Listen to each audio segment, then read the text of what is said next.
love with a union man, and he works so hard every single day and night.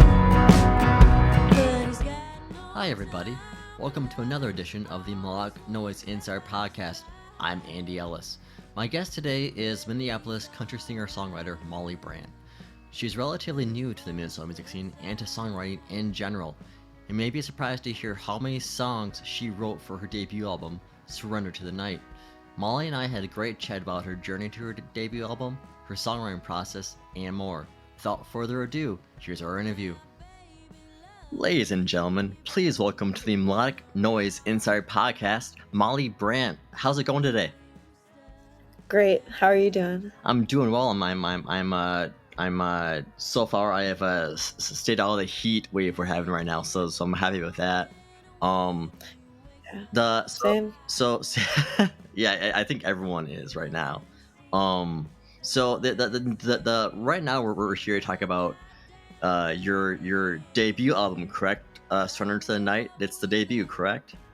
Yes, this Okay. is the first one. Could you actually first, can you kind of start by talking about like your background in music and how you got started? Yeah, so I've been involved in music since I could start talking. I was just always into singing, and my mom put me in piano lessons at I think age 5, and I continued piano lessons very seriously through until now. But I was always involved in choir, and I did a lot of show choir in high school, if anyone is familiar with that. I got a music degree at Drake University, where I studied voice and piano, music business. I was in choir, and I joined the jazz combo, started doing some jazz voice stuff and some jazz piano lessons, and got more involved in the music scene while I was in Des Moines after I graduated, and continued with my jazz combo. We were performing all over town, but it was all, like jazz standards and soul covers and like lots of stuff that I wasn't writing, but I was essentially just in a cover band. But it was a really good experience for me, and I was working for some music nonprofits. But I moved to Minneapolis in 2019 and didn't really form a band until after the middle of 2021. Basically, late 2021, started to gather the songs that I had. These first songs, these are like the first 9 songs I've written ever. So I just kind of put the first things together in an album and started working with some band members in late 2021 and recording beginnings of the album, but always been involved in music. But now I've found my wheelhouse. And it's a very good wheelhouse, might I say. It's a very good album. I really like it. You have this background in jazz. This album is not very jazzy. No. Talk about kind of like finding the music that you want to make that resulted in this. Well, I grew up listening to like only country music. Like literally that was the only thing that we had on in the car, and I was like obsessed with watching country music videos and listening to the radio, and like I had my favorite artists, and I saw a lot of concerts at the county fairs and down in Steamboat Days in Burlington, Iowa. Like I just was obsessed with like country singers and country stars of the like early 2000s, late 90s. So that's just my roots. I grew up in Colorado too, and it felt like my parents were just like super into like Western things. Their like wedding was Western themed, and like they loved two-stepping. And now I've been like not getting back, but starting to get into like country dancing, like line dancing and two-stepping. So it's just like always been a part of me. But in college, really, the music major is a very classical route. You could either be in the opera with your other voice oriented friends, which I didn't want to do because I was like, fuck that, essentially. But I wanted to do something different, and um, I think what I don't know who. No, it's because I had to take. I didn't have to take this, but I chose to take jazz piano lessons through the college, like as one of my classes, and my teacher Nick Leo, he was like, you should audition for the jazz like combo, or you should like sing in the jazz combo, because they hadn't really had a singer, I don't think, for a while. But yeah, and then I joined this jazz combo as a class, like that was in college, and we started performing out. So I think it was more like the reason I was pursuing jazz was because it felt like an alternative to classical music. But really, I don't think that's where I wanted my creativity to go, and I didn't feel like I could compose my own kind of music in that genre. It just didn't feel like it doesn't feel like me. I'm really into country music, and I realized that I needed to come back to that. So I don't know. There's probably like a lot of influences and things I learned from that era that I take into my songs, and who knows. I guess like I learned a lot of singing technique, rhythm, uh, music theory. Like it all really helped me in other ways to make any kind of music. So when you look back at the artists who influenced you the most, like who are your favorites that really kind of maybe that really inspired you to kind of start like wanting to be your own artist in this genre? I don't know, because I didn't like really think I could write my own music until 2021. So I think I'm thinking about who was influencing me at the time, like kind of during the pandemic and or in the last like 5 years. I don't know. I started going to this music festival called Hinterland. You ever heard of it? Vaguely, yeah. It's in Iowa. It's like near Des Moines. But who did I see there? I saw artists like Nikki Lane Mm. there, and Margot Price, and I really liked Lake Street Dive. Who else did I see there? I don't know. I just saw tons of artists at that festival. I mean, if you just go look at all the lineups, those are like my influences. Oh, the last time I went, I saw Charlie Crockett. He's super great. Um, but yeah, I guess I'd been listening to a lot of this like outlaw type country, or like kind of vintage sounding country that like Margot Price is really good at, and like kind of bringing like that rock and roll element to her newer stuff. Um, so I don't know. I just and then thinking back to my youth, I really liked the Chicks and like Jody Messina and like Alan Jackson and oh gosh, who else? Well, I was obsessed with Keith Urban, but I don't know if that's like an influence, but that's just funny that I had a really big crush on him and I was obsessed with him. But I think it's just like the whole style of the 90s 2000s country was like influenced by, and yeah, I don't know. It's hard to I'm sure there's lots that I'm forgetting, but that's what's coming to mind right now.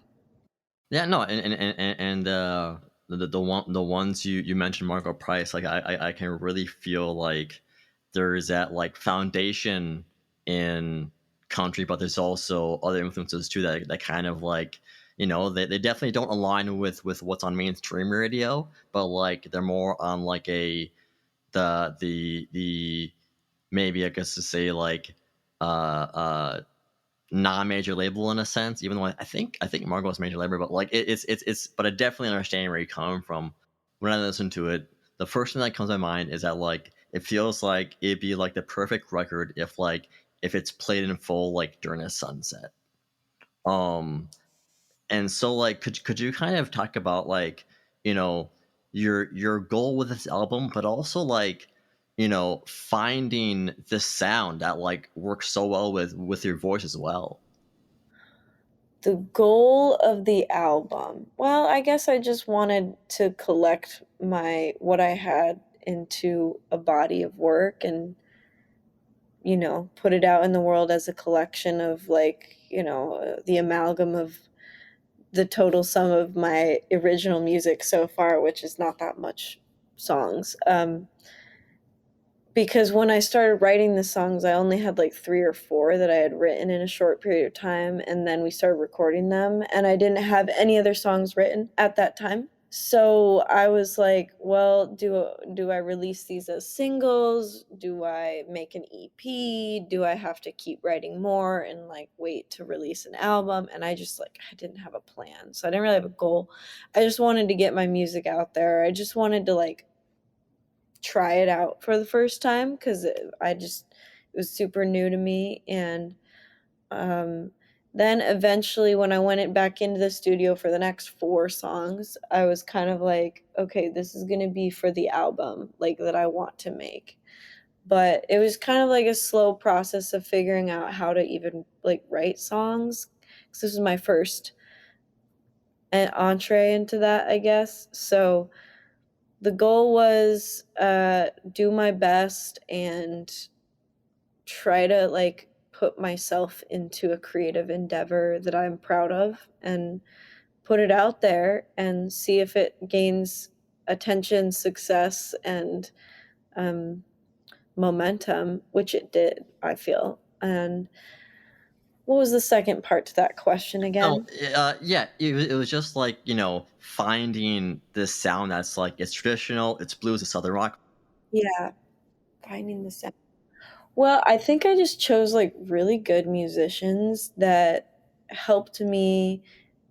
They heard my demos that I made in my bedroom with my rudimentary um, skills on that with my little garage band, and they had to take that and bring the tones and the grooves um, to it, which I think helped bring the style alive. um, Christian Wheeler on guitar, electric guitar for a lot of the tracks, really honing in on the correct nuance and like taste that we want to emulate here. So I feel like um, that was really helpful to have like musicians who just get it and they have like really good taste in, and they have similar taste in music that I do, um, and also working with the great engineers and like that they had a vision for it too. But I don't know how trying to get the influences. I guess I wasn't really going for anything specific. I was just kind of trying to be creative in any creative in any sense. So whatever came out, that was what we're going to go with. And I think it was all very like inadvertent and kind of um, just part of like all my past influences coming through in a way that I'm not fully like aware of, but I know that the influences are there. Or I try to learn a bunch of people's songs on guitar and try to cover them myself, and that kind of like seeps through. um, Hopefully that answers the question. Yeah, yeah, no, yeah, it's a very like, I mean, the fact that like you guys just that you it all just came out like that, like, and it's so like sonically cohesive throughout the album. Like the fact that like it wasn't necessarily a plan. It's like, okay, that's I mean, wow, that's really cool. Thank you. I actually didn't really know if it was cohesive enough, but I said to myself, well, this is just a collection of my work. not necessarily a cohesive album. You know, I guess I think it's just a collection of a lot of good, in different vibes and little vignettes of stories.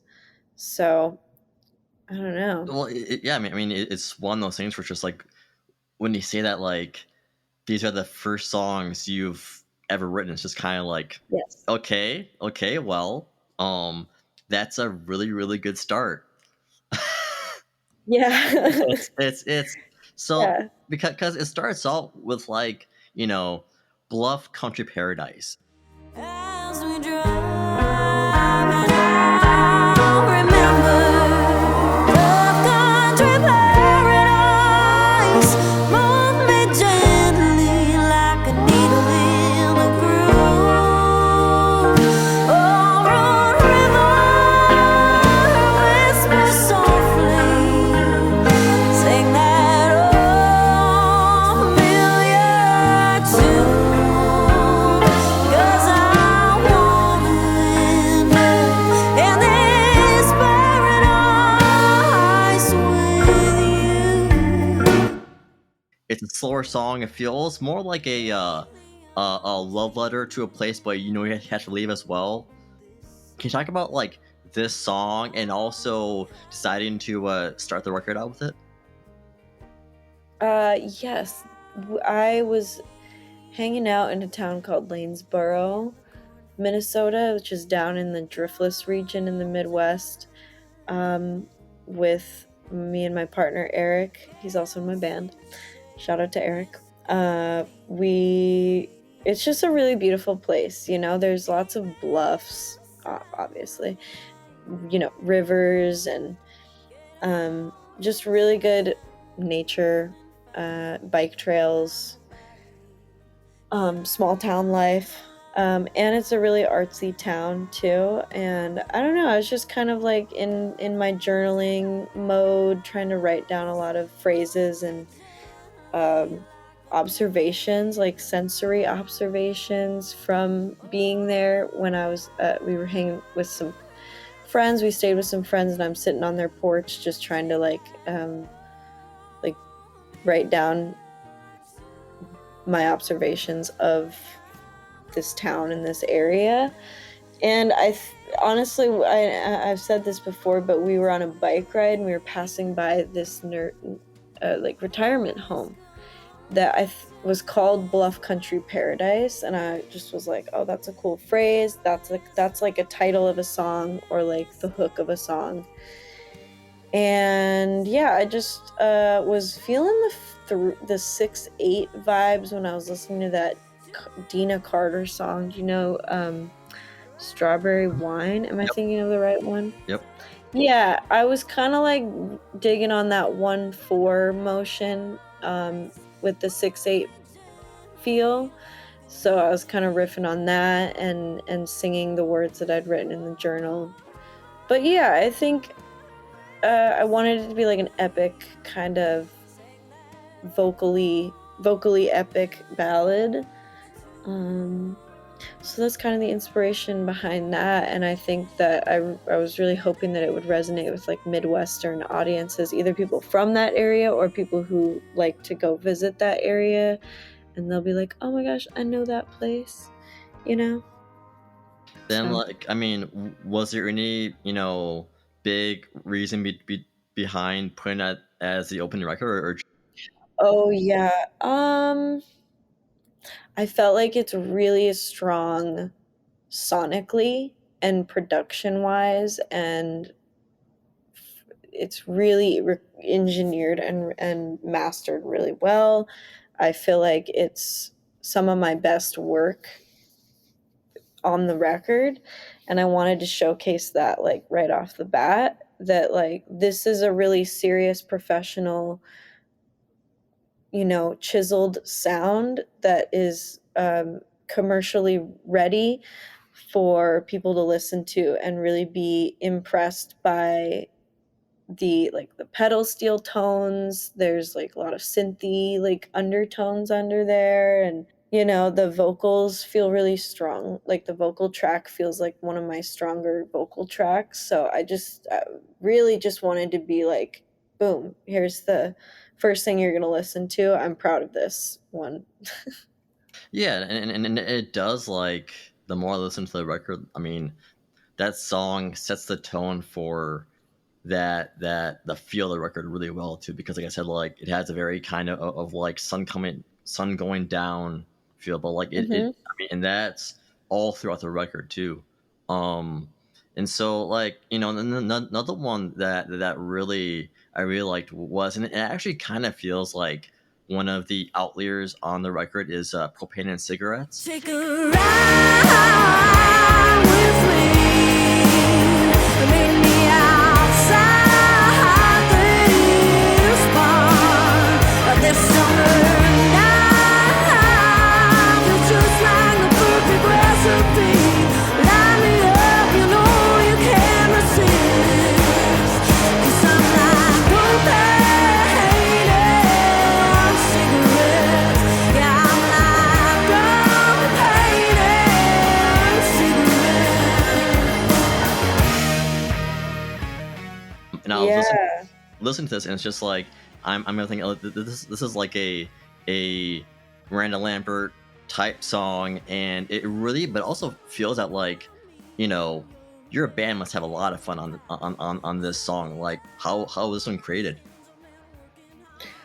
Oh yeah, this one is I just wanted like a bro country vibe that wasn't bro country, like cuz I kind of hate bro country, like the whole pandery type of like thing that the Jason Aldeans of the world are doing. But I was like, I'm gonna make a badass song that's about me like partying.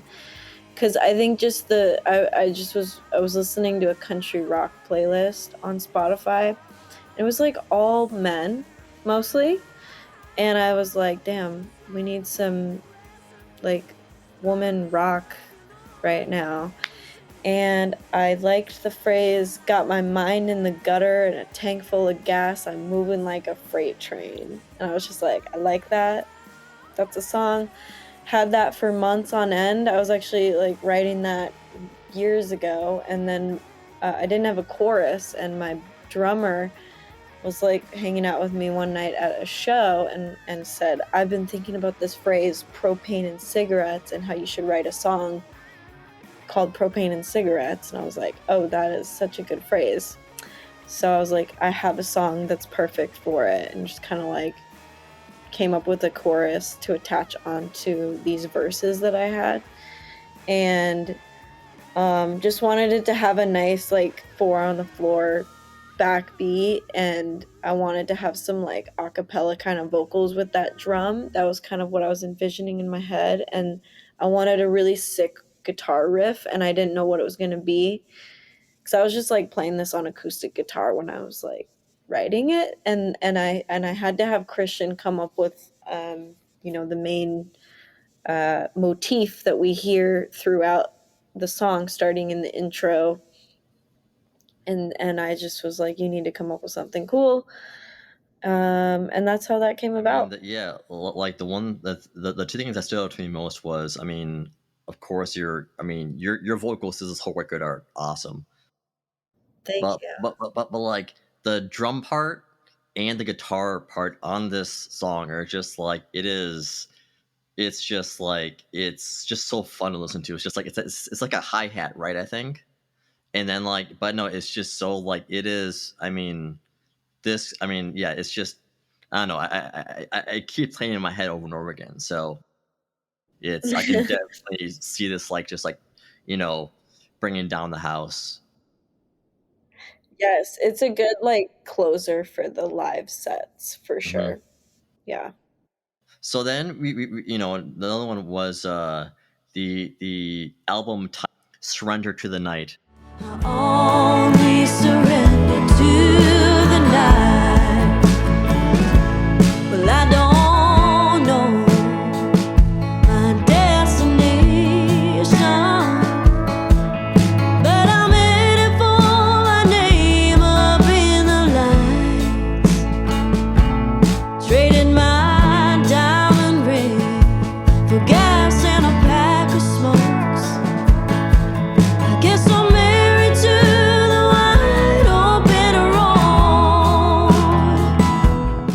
listening to this one, like it's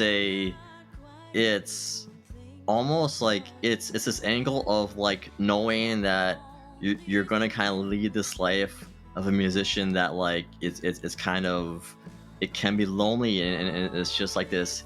It has like this angle of heartbreak I don't usually hear from at least more current songs about life music. Like, can you talk about like this song and what made it the album title? This song is just a totally fake scenario that I came up with in my head that was based on some imagery and how I felt when I was playing a chord progression. I think I was playing through a bunch of Emmylou Harris's music at one point to try to like absorb her genius, and absorb what she's got going on, and absorb those songs. And I think that a little bit of that seeped into this when I was writing it, because I was just kind of playing around with the chord progression and a melody in just a verse melody. Like I didn't write the chorus yet. It was just kind of mess around with that. And I brought it to my neighbor Kaylin, who is also a musician and a songwriter, and she wrote down a bunch of different lyrical ideas and sent them to me over text. And one of the lyrics was "Surrender to the Night." And it was, I had based this was based on my prompt of, okay, this is a song about me driving away from a wedding that I just left at the altar, and I'm still in my wedding dress, and there's tin cans out the back because I took the getaway car, and now I'm like in the desert, and it's like dusk, and the veil's hanging out in the window, and I'm essentially just smoking cigarettes and like going on a bender. I don't know, like stopping at a trashy motel, ordering a burger and drinking beer, and just kind of escaping and in the hopes that I'll like reach Nashville or something, or like LA, and more maybe LA because I'm like going out west, and I'll reach the fame of the neon lights. I'm going to surrender to the nightlife. Essentially, I'm going to become this night person because I'm giving up my former life where I literally just left somebody at the altar, so impulsive. But I know I'm going to succeed because I'm going to see my name up in the lights. But anyway, I'm just like basing it all on this story, this imagery, and that's kind of, yeah. And I just think "surrender to the night" is a great phrase. It's poetic. It's can mean a lot of things. It can resonate in a lot of ways. And I think the songwriting on this song is some of my best songwriting. I feel like it's just it just wrote itself so quickly. And I felt so proud of myself writing this song. So I just felt like it was a contender for the album title. There were other options, but this was the Well, winner. and it fits really well just with the tone of the album and everything. So you were talking about how this prompt essentially appeared in your head, or something like that, or you got it through a text, I think you said. Yeah, oh yeah, I think I had the story idea initially, but then Kaylin sent me some, I guess, supplementary ideas. And I guess I'd have to go back and look at these, dang. But that's what I remember. So like for a song like this, is it a pretty quick write for you, or is it like, because I mean your words are very like they're very vivid. This one felt like it came together a lot quicker. But this happened back in 2021, so I'm like trying to remember even how it all came together. But yeah, it was a quick one. And now right nowadays I'm writing a lot quicker too, because I feel like I just want to get my whole idea out there. So yeah, it was just kind of like coming together really smoothly. Yeah. So this brings us to one of my favorite songs on the record, "Revenge." She was a little girl just the age of 10. Found herself sitting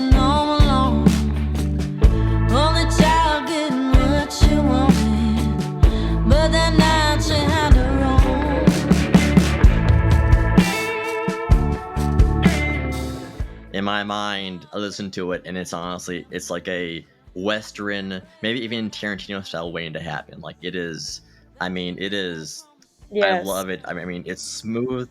I do honestly, yeah, I think the Tarantino thing had a lot of, like, just his style of storytelling in movies and art, cinematography, whatever, had influence on my songwriting. Anyway, go on. No, but it's just like, because it's a smooth song. It's a very slow burner, but like it's totally worth it. But and that guitar on there, my God, like it's I know. so like, Shouldn't be I like, I mean, how does this one come about? Like, because I'm getting a sense that like it doesn't, you know, you are really creating on these out of thin air. yeah, I guess that's how songs are written. Yeah, They all come from thin air, which is true. And it's, if you've ever listened to the teachings of Rick Rubin, you know that yeah, it's like oh yeah, yep. cosmic. It's just kind of like flowing through us. But this was the first song I ever wrote. Um, really, yeah, this was my first full song that I shared with the world, shared with anybody. Um, and I think I was just like trying to learn guitar at the time. This was like my era of trying to learn acoustic guitar, back in late 2021, early 2020, or no, late 2020, early 2021. I was just trying to learn these different chords, and I think I was playing around with the A minor and the D7, and just kind of like going back and forth, you know. And yeah, I just was riffing on some melodies and kind of was like, okay, what's the emotion of this song? Like, what does this sound like? And I was like, ooh, murder, murder. Yeah, it's feeling very murdery to me. And I was picturing like a pickup truck in like the middle of a parking lot. And it's like middle of the night. And like, I don't know what's going on with the pickup truck, but it's a scary image. And thinking about maybe like, okay, as a young girl, this character, okay, she witnessed her dad being really abusive to her mom, and um, even going as far as murdering her mom, that maybe she witnessed that as a child. And now the second verse, you're starting to explore that, okay, now she's an older woman, she's really beautiful, but there's like something behind her eyes. Like the apple doesn't fall far from the family tree, because she's also like violent like her dad. So she's gonna seek revenge upon men who are also like her dad, abusers, rapists, murderers.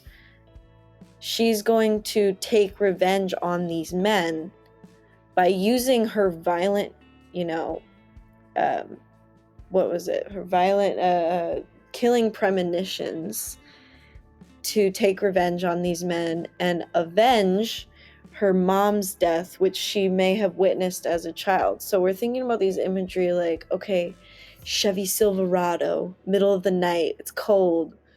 Like, she's 10 years old, she's a little girl, like, she's an only child, but like, this whole backstory. I don't know. That's kind of what I was vibing with. Wow, that's it's just, I mean, how for someone like you, like, how do you know when you're done with a song, especially something like this? Um, well, I guess this one, I took it to my friend Colin, and I think he gave me a couple, like, here, add this chord here, add this chord here. Let's try this like arrangement thing.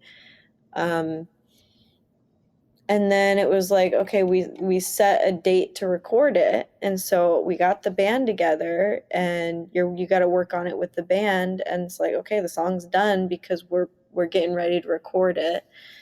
but I didn't know if it needed any other work. But when I consulted with other colleagues, essentially, like other people, other musicians, trusted authorities, like not authority, trusted people, and they can be like, oh yes, this song is done, or I can trust them to tell me you can do this or this. But nowadays I work with Eric on everything, and I'm pretty much bringing him parts of songs like every other day, and we're kind of like he's giving me feedback, or we're working on adding some chords here and there, and then I go off and keep editing it, and then we keep doing that sort of like collaborative thing until we want to make a demo. And then maybe during the demo process it's like, oh wait, this isn't working arrangement wise, like let's add a section here, like let's repeat this chorus here, like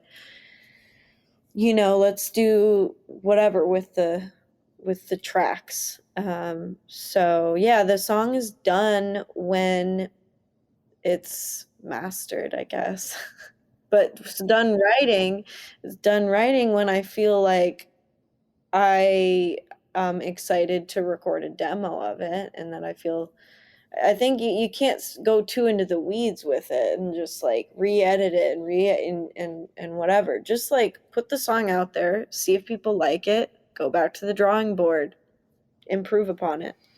And I would also think that because, especially with the songs we've talked about so far, it's just like because they don't really come from personal experiences, you know, like you do kind of, I would say, have this objectivity of like what's gonna make the song the best, right? Yeah. One of the most and I keep so with Old Northern Woman. I'm an old northern woman. I lived through this shit once or twice. I'm an old northern woman. I've been running from the devil almost all my life.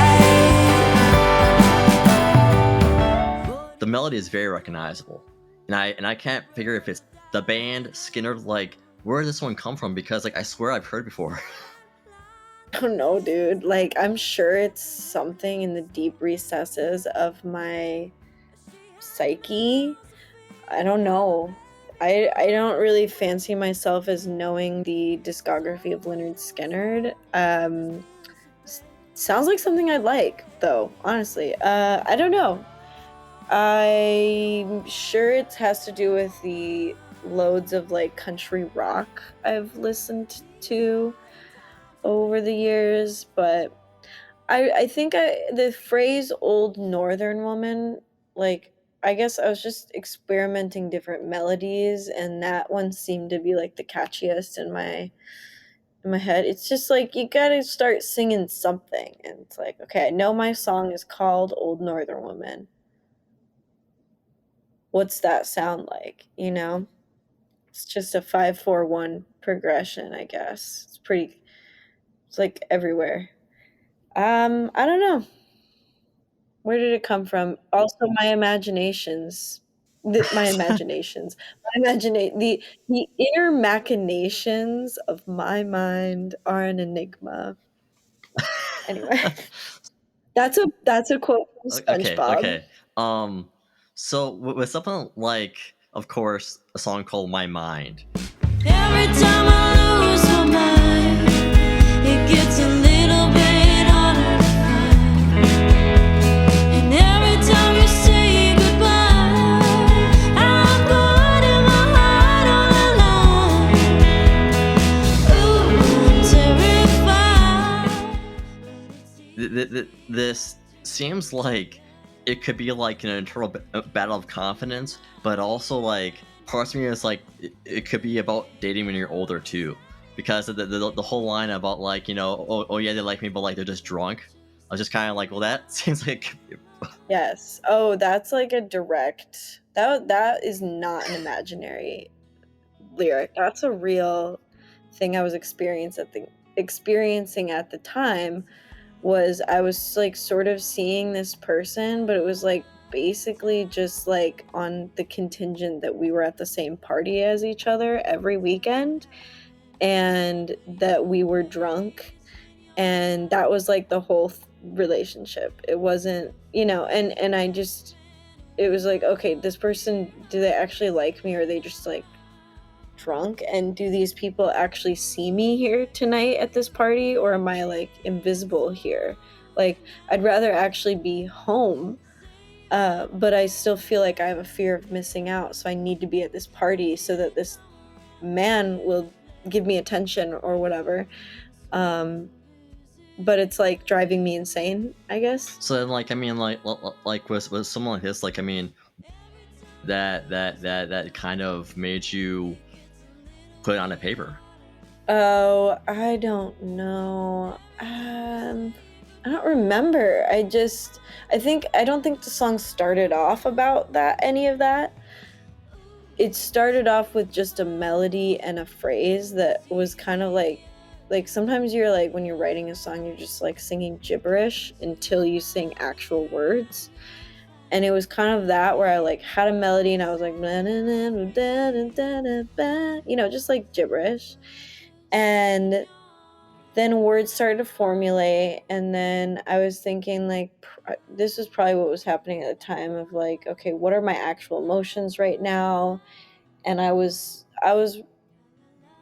sure I was just kind of journaling based on my feelings, and that's what became the verses. But I really did have a lot of help on the choruses with my neighbor Kaylin, again, my friend Kaylin, who I brought these verses, and I had a chord progression for the chorus, but I didn't know what it was. I didn't know what the main like theme, I guess, or thesis of the song was.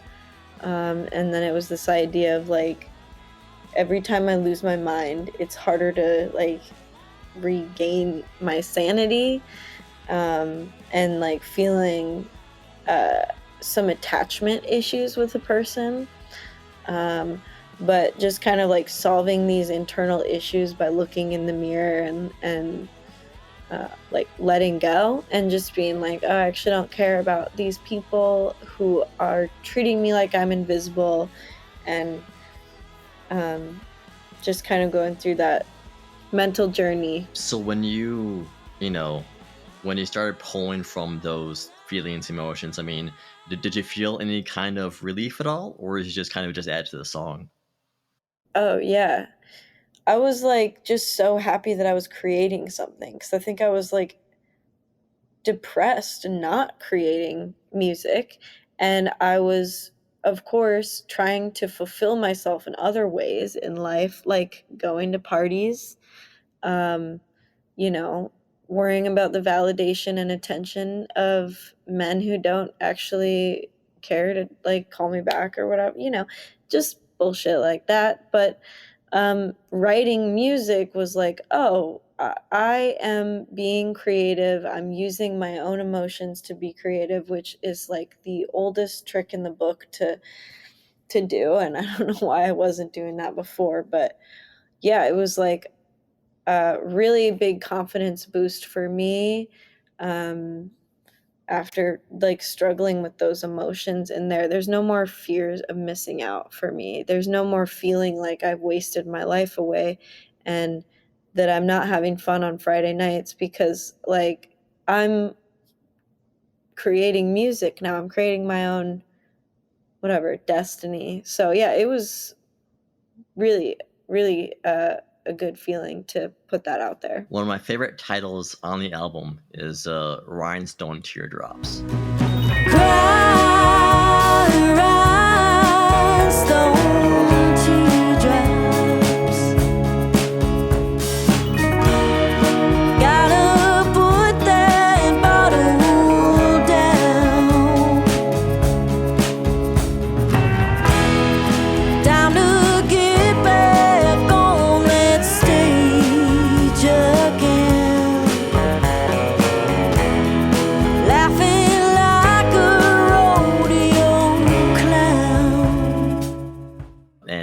think even on the album cover, you kind of have it on your face as well.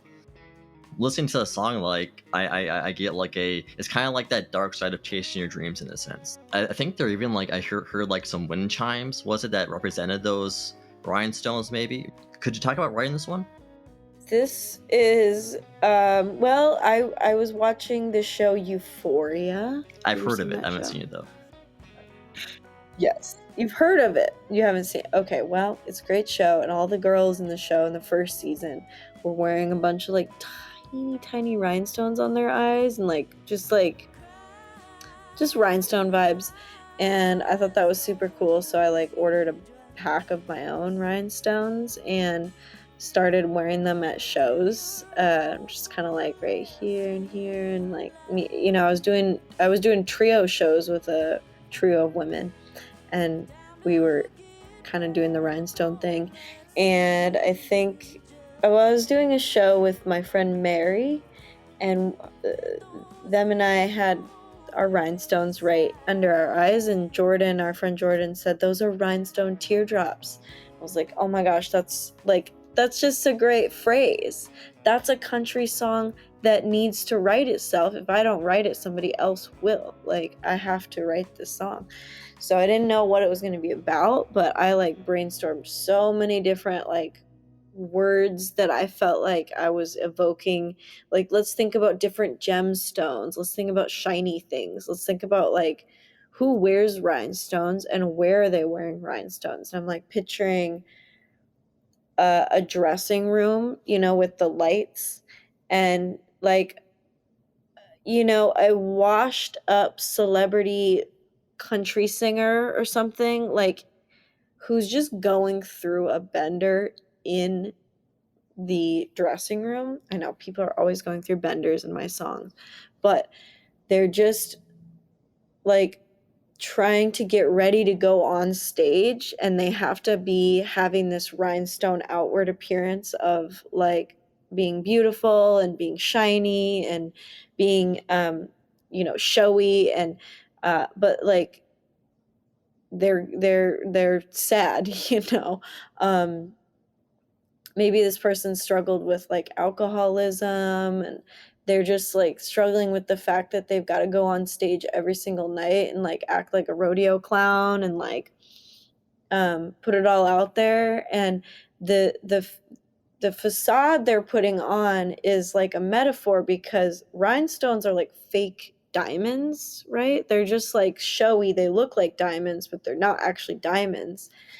So that's, you can see where I'm going with this metaphor of having this outward appearance of being happy and wanting to perform for people, but on the inside, it's like a fake facade. And the rhinestone teardrops are the tears that you cry because they're shiny, but they're sad.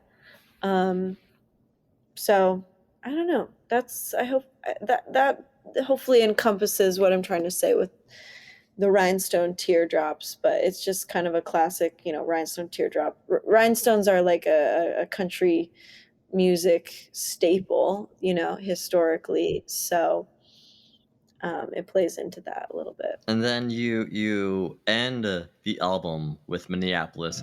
I can always trace it back to that night in Minneapolis, here on the 7th floor, in a room I can't come out.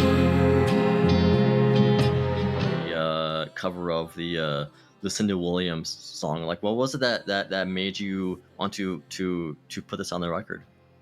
Yeah, I think it was actually Colin's idea back in the first session of like, maybe you should, record a cover like this song Minneapolis would be really cool. And I kind of just kept that in the back of my mind for a while. And yeah, I'm a big fan of Lucinda Williams, and I have been covering a lot of her other stuff and kind of just exploring her discography. And I don't know, I just admire her, and I really love the song and the feelings that it evokes for me, and it's like just incredible poetry. Um, and the song, her recording is, it feels pretty like simple and, raw and stuff. And so I wanted to play around with the production, that we could do, or like the instrumentation and the groove. So we made it more of like a shuffling kind of groove, with a lot of like keyboard and Wurlitzer and, the slide guitar. And so I thought I could, also tie into the whole Midwest thing, and the place based songwriting I'm doing. We're writing about different places that inspired me, or different, yeah, just different places like the Bluff Country. We're talking about the Eagles Club. You know, let's see here, like, the old Northern Woman is, we're talking about, Northern Midwest vibes. So it's just like playing into, this is me and my experience, Minneapolis, represent Minneapolis. And I also think the word Minneapolis, like, how hard would it be to like find a way to like gracefully sing that word? And somehow it works so well in this song that she's written. I also feel like the lyrics, like, in a storytelling way, they're vague enough that you can interpret your own thing, but they're also like wildly specific. So I love the song, and I think Lucinda Williams really also represents that like alt country, classic alt country, um, influences that I have, and I want to like set myself as being like a patron of this kind of really cool, edgy, like, um, different, unique sounding country that doesn't like fit the mold. No, absolutely. And I mean, again, your entire record does it. I just, like I said, I just keep listening to it. So I do, like, it's just like I heard it, and it's just like it's I don't know, the voice is great. It's just, I love the feel. It's Thank you. Yeah, of course. So were there, when you were in the studio recording, were there any songs that you're either particularly proud of how they came out, or like, or that were like maybe a little challenging? Um, well, I think, I'm really proud of Bluff Country. That one's different. We recorded that at a different studio out at Honeytone Studios. So we were focused on that when we were doing it, there. But I don't know. I really like Surrender to the Night's recording and My Mind. I guess they're all really good. I think with Rhinestone Teardrops, I needed to have more of a vision, but we kind of like, I couldn't really figure out what all I needed on it, but Eric came in and helped, swooped in and recorded some tracks in his own space, and we added that to it. But I also had it at a different tempo originally, so I kind of am like, oh, I kind of want to record like a faster version of it. But otherwise, everything was like super fun to record, super fulfilling, and I don't know if there. I can't pick any which one. Old Northern Woman. That's another one that I just love, that recording and that song. But yeah, I don't know. Hard to pick. Yeah. So, I do kind of want to dig into your songwriting a little more. It's because, like, you know, it just seems like you put a lot of care into, especially when it comes to the words. So it's just like Eagles 34 or Union Man. Like, can you talk about like your process of writing? I mean, it's because it's. I mean, they sound very specific. The words you choose, like, it's very, but it's also very picturesque too.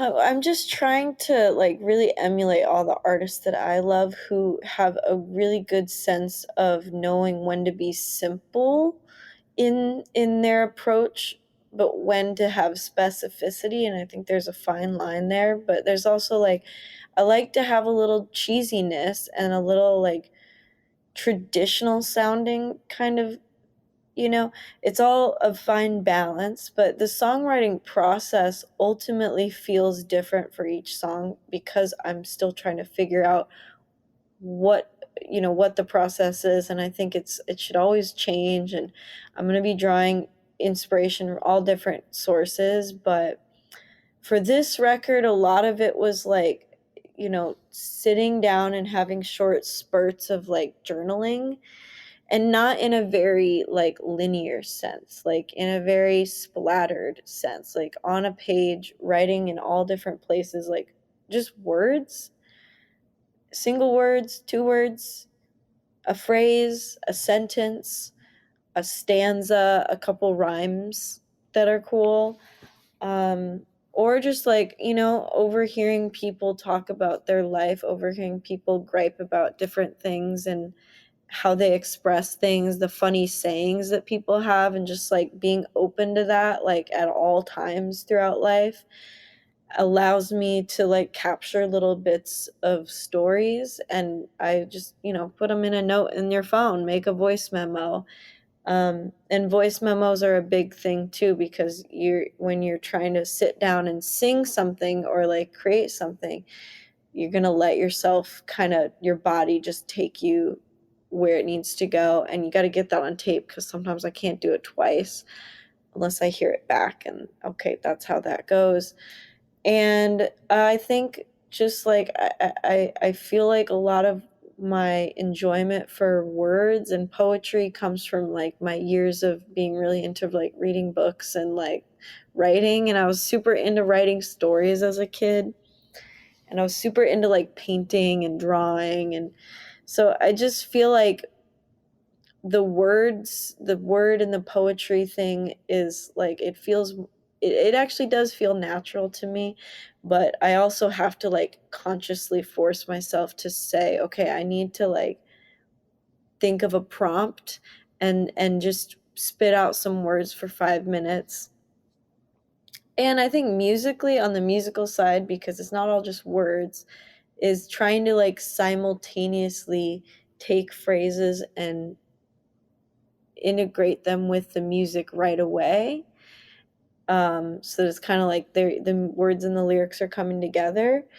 Um, and I think that you need to be like consistent. I'm trying really hard to like be more consistent every day to create something, because if I step away for too long, I'm not like opening myself up to that creativity. But the songwriting process is like, let's throw shit at the wall, see what sticks, try different journaling things. I follow this woman on Instagram who's like a really great coach for songwriting, and she provides a lot of tips. But that's kind of what the process was. And also collaboration, like bringing things to other people.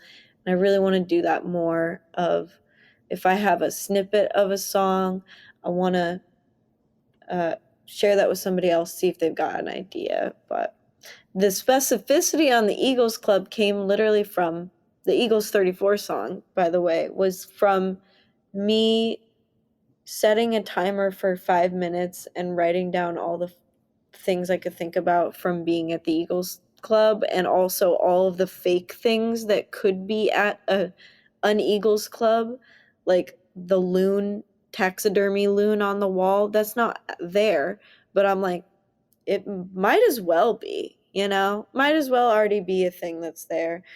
Um, Swinging from the chandeliers, like whatever. These are just things that are coming to my imagination when I think about that place, because I was two-stepping and singing in a country band there. I mean, it doesn't get more cool than that. So that's the process. And what I did like about that song, Eagles 34, is that like it's just how you paint the picture of the place so well too. It's just very, very. It's just fun. Like it's just one of those. Like, it's a crazy place. Are you one of those where do you put like a lot of thought into, or I say, I mean, was there a big thought process behind like how are you going to order the songs on the album? Oh, I don't remember. I think Eric helped me with that, and like I don't know. I honestly I don't think there was like a huge like to do about it. It was just kind of like, here's a draft. Here's one draft. Okay, let's do that. Cuz I had to order CDs, like I had to order merch, and I was kind of like, "Oh my gosh, I need to pick out a date to release this. Like, let's just put it in an order." But the Bluff Country was a good first one, and I really wanted to have Minneapolis as the last one. And then I think we were just playing around with like, okay, if this one grooves the same as this other one, like let's spread them out a little bit and just kind of like stagger the vibes a little bit. So, yeah. So we're almost. I gotta let you go here soon. What do you want people to take away from this record? What do I want them to take away? Hmm. I don't know. I just want them to kind of maybe hopefully they can like imagine the story in their heads, and um that will also evoke an emotional response of some sort. And I don't know, I want them to take away that like I am, here to be like a really polished, serious, and but also unserious songwriter who like has a killer band, and that that they're ready for the next one to come And out. from that, like, what's next for you? I mean, are you working on new music? Yeah, I've got, well, I'm probably a few songs away from completing the next album, but we're making demos right now. Eric and I in our basement. We have a more legit recording setup now for demos. We might even record some things for real here, but I'm kind of looking into recording spaces for the winter time to make the next album. Hopefully, well, not hopefully, it will be released next year. We can make that happen. And then I'm trying to secure some like travel dates. We're looking into trying to do a Nashville trip, tour down in Texas. We're going to Chicago. We were in Chicago this last weekend. We're going back to Chicago in a month, and trying to branch out outside of the Twin Cities, outside of Minnesota, outside of the Midwest, and really take this thing to the highest level that we can. Um, so yeah, I've been writing a lot, and working with Eric a lot to collaborate. So we got a new batch of songs. We're hopefully going to bring them into our live shows. And so we're furious at work for the next Well, thing. I'm very excited for it. I can't wait for what's next. And so, where can people find you on social media? Instagram, Twitter, TikTok, Threads, it's all the Molly Brandt. Um, Facebook, Molly Brandt Music. Go like my fan page. If you know me for real, you can add me as a friend. But I've been lately getting a lot of friend requests where I'm like, let's meet each other first. But go to the fan page, I guess.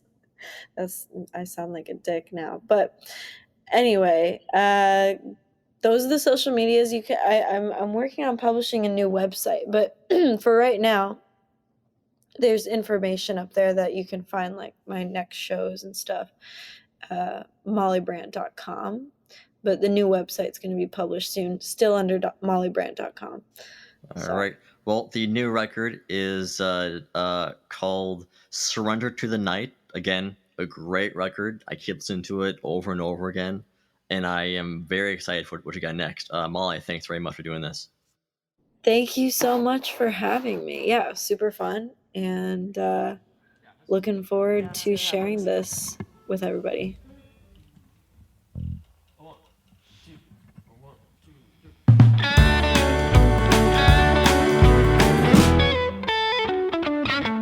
And that's it for this episode of the Melodic Noise Insider podcast. I want to send a big thank you to Molly Brandt for the lovely chat. Her debut album, Surrender to the Night, is out now everywhere. I also want to thank our producer, Paul Thorson, and editor-in-chief, Andrew Parizo. Be sure to follow us on Twitter at PlaylistTC, as well as Facebook and Instagram. Just type in Melodic Noise Media, and you should find us. You can also join our Patreon and help us keep the ship afloat. We'll be adding some new content soon. You can find me mainly on Instagram at AndySmileyJ. Thank you for listening, and until next time, I'm Andy Ellis. Remember to stay safe and support local music. Take care, everyone. Stick in the honky-tonk is everything I am. Turn off that old jukebox, baby, start dancing to the country band. A man is drinking his whiskey straight, and there's a beer on the guitar amp. The snap-ups and the polo ties and the bouncer with his stand.